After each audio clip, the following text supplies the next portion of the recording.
প্রত্যাশা মতন অংশীদারি কারবারের দ্বিতীয় ভিডিওটা নিয়ে চলে এলাম।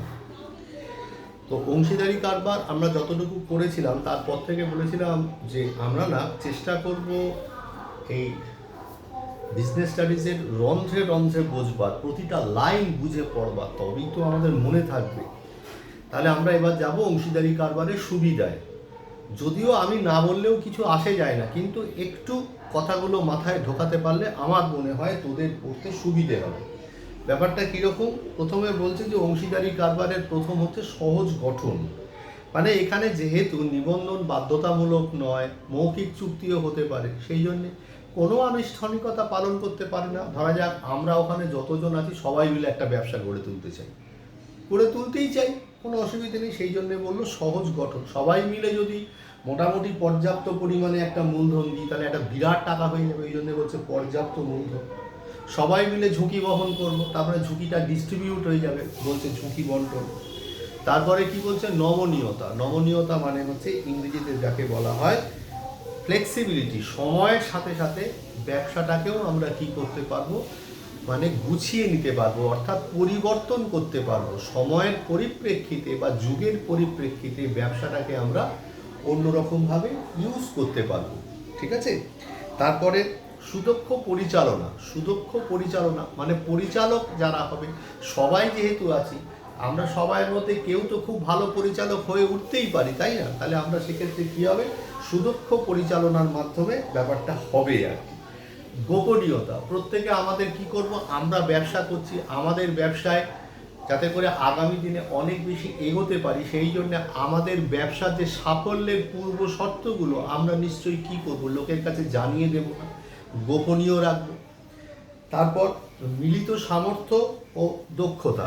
যেমন ধর শুভর এক ধরনের ক্ষমতা, আমার এক ধরনের ক্ষমতা, তারপরে ধর জিয়াজের আর এক ধরনের ক্ষমতা, তারপরে যেমন ধর মৃন্ময়ের এক ধরনের ক্ষমতা। এই ক্ষমতাগুলোকে, প্রত্যেকের আলাদা আলাদা ক্ষমতাগুলোকে অ্যাসেম্বল করে যদি একটা জায়গায় আমরা নিয়ে আসি, তাহলে কী হবে?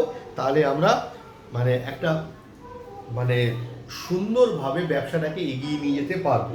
এই জন্যে বলছে মিলিত সামর্থ্য ও দক্ষতা। তারপর অসীম দায়ের জন্যে হচ্ছে গিয়ে সতর্কতা। আমাদের এখানে কিন্তু দায় অসীম, মানে প্রত্যেকেই কিন্তু আনলিমিটেড লায়াবিলিটি আমাদের বিয়ার করতে হচ্ছে। যেহেতু আনলিমিটেড লায়াবিলিটি বিয়ার করতে হচ্ছে, সেই জন্য আমরা সদা মানে সতর্ক থাকবো, যাতে করে লায়াবিলিটিটা মানে কোনো আজে বাজে কাজ করবার জন্য বেড়ে না যায়। কেমন এই ব্যাপার? তারপরে আমরা কি করব? তারপরে আমরা দেখতে পাবো কারবার সম্প্রসারণ। যেহেতু সবাই মিলে আছি, সবাই প্রচেষ্টায় কারবারটা সম্প্রসারিত হতে পারে। এবারে আসি অসুবিধায়। যেমন প্রতিটা জিনিসের সুবিধে আছে, তেমনি অসুবিধাও আছে। অসুবিধা কি?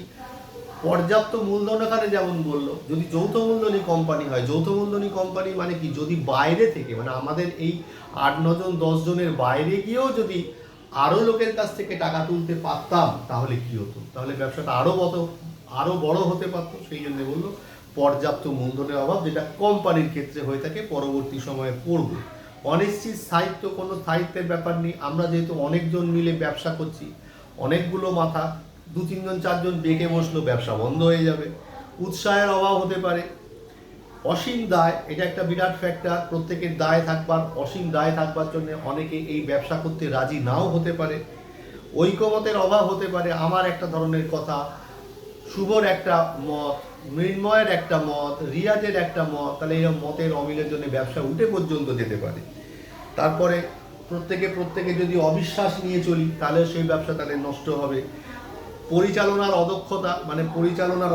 মানে আমরা যে কজন ব্যবসায় পরিচালক গণ্যতে রইলাম, অথচ ক্ষমতা নেই, জোরজার করে থাকলাম।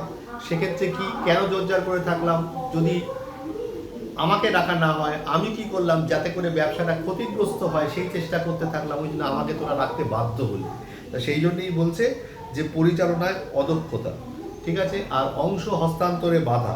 ব্যাপারটা হয়েছে যে যেহেতু এটা সকল অংশীদারকে নিয়ে তৈরি হয়, সেই জন্যে সকল অংশীদারের সম্মতি নিয়ে তবে একটা অংশ কাউকে সেটা ট্রান্সফার করা যেতে পারে। তাহলে একটা ছোট কাজ করতে গেলে একটা বৃহৎ ব্যাপার, বৃহৎ মিটিং, বৃহৎ কিছু আমাদের এখানে ভাবতে হচ্ছে। তাহলে এই হচ্ছে মোটামুটিভাবে অংশীদারি কারবারের অসুবিধা। এবার অংশীদারি কারবারের শ্রেণীবিভাগটা আমি নিমাই নিমাই বাগচির বই থেকে দিচ্ছি। তার কারণটা হচ্ছে এখানে ভারী সুন্দর লেখা রয়েছে, এটা আমি ছবিটা তোদেরকে শেয়ার করছি গ্রুপে। ব্যাপারটা হয়েছে কি, যে অংশীদারি প্রকারভেদ যখন বলতে যাব, তখন আমরা অংশীদারি প্রকারভেদ অ্যাকর্ডিং টু নিমাই বাগচি আমরা দেখতে পাচ্ছি 6টা। একটা হচ্ছে সাধারণ অংশীদার, মানে এমনি যখন আমরা অংশীদার সবাই মিলে ব্যবসা শুরু করি আমরা হচ্ছে সাধারণ অংশীদার। দ্বিতীয় কথা কি, দ্বিতীয় হচ্ছে ইচ্ছাধীন অংশীদার। ইচ্ছাধীন অংশীদার বলতে কি বোঝাচ্ছে, বলছে ভারতীয় অংশীদারি আইনের 7 নম্বর ধারায় ইচ্ছাধীন অংশীদার তাকেই বলা হয়েছে যে অংশীদারি ব্যবসা সুনির্দিষ্ট সময়ের জন্য গড়ে ওঠে না, আর যখন অংশীদারি চুক্তিপত্রে এই মর্মে বিধান থাকে না যে কখন বা কিভাবে অংশীদারের ব্যবসাটা বন্ধ হয়ে যাবে। মানে একটা নির্দিষ্ট সময়ের জন্যে অংশীদারি ব্যবসাটা গড়ে ওঠে, সেই নির্দিষ্ট সময় শেষ হলে ব্যবসাটা বন্ধ হয়ে যেতে পারে, আবার বন্ধ নাও হতে পারে, পুরোটাই ইচ্ছের ওপর ডিপেন্ড করছে। তারপর বিশেষ অংশীদার। বিশেষ অংশীদার বলতে কি বোঝাচ্ছে, বিশেষ অংশীদার বলতে বোঝাচ্ছে যখন কোনো অংশীদারি একটা সুনির্দিষ্ট সময়কালের জন্যে অথবা কোনো কাজ, প্রকল্প বা প্রচেষ্টা রূপায়ণ করার জন্য গড়ে তোলা হয়, তখন তাকে বলা হয় বিশেষ অংশীদারি। তাহলে বিশেষ অংশীদারি বলছে যে কোনো একটা সুনির্দিষ্ট সময়কালের জন্যে, বা ধরা যাক আমি সেদিনকে বাসে আস্তে আস্তে শুনছিলাম বা ইউটিউবেই দেখছিলাম, আবার বোধহয় খুব শিগগিরই জনগণনা হবে। এই জনগণনা মানে কোথায় কত লোকজন থাকে, সেই জনগণনাটা ধর কোনো একটা ব্যবসা ফর্ম করে একটা অংশীদারি ব্যবসার ক্ষেত্রে তাকে দায়িত্ব দেওয়া হলো, তাহলে জনগণনা শেষ হলেই এই জায়গাটা কিন্তু শেষ হয়ে যাবে। এই ধরনের কে বলা হয় হচ্ছে বিশেষ অংশীদার। তারপরে কি বলছে, নিবন্ধিত অংশীদার। নিবন্ধিত অংশীদার বলতে সেই অংশীদারকে বোঝানো হচ্ছে ব্যবসা, যে ব্যবসাটা কি হচ্ছে, যে অংশীদারি ব্যবসাটা নিবন্ধিত হয়, অর্থাৎ রেজিস্ট্রিকৃত হয়ে থাকে। অনিবন্ধিত অংশীদার, যেটা তার মানে রেজিস্ট্রেশন হয় না। আর লাস্ট অফ অল হচ্ছে সীমিত অংশীদার।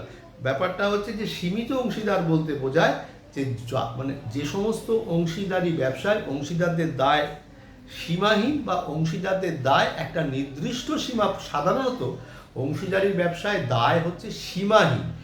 এখানে অংশীদারদের মধ্যে ব্যবসার অংশীদারি যারা, তাদের দায়টা সীমাবদ্ধ থাকে, তখন সেই ধরনের ব্যবসাকে বলা হয় সীমিত অংশীদার।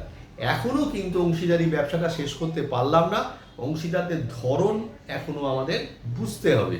তো যাই হোক, আমি এইটুকু শেয়ার করছি, জানি না আজকে আর ভিডিও করতে পারবো কিনা, তবে কথা দিচ্ছি আমরা কালকে এটার উপরে আরও কিছু আলাপ আলোচনা করে চেষ্টা করব অংশীদারটা শেষ করতে। অংশীদারের জায়গাটা বেশ বড়, আপাতত এটুকুই।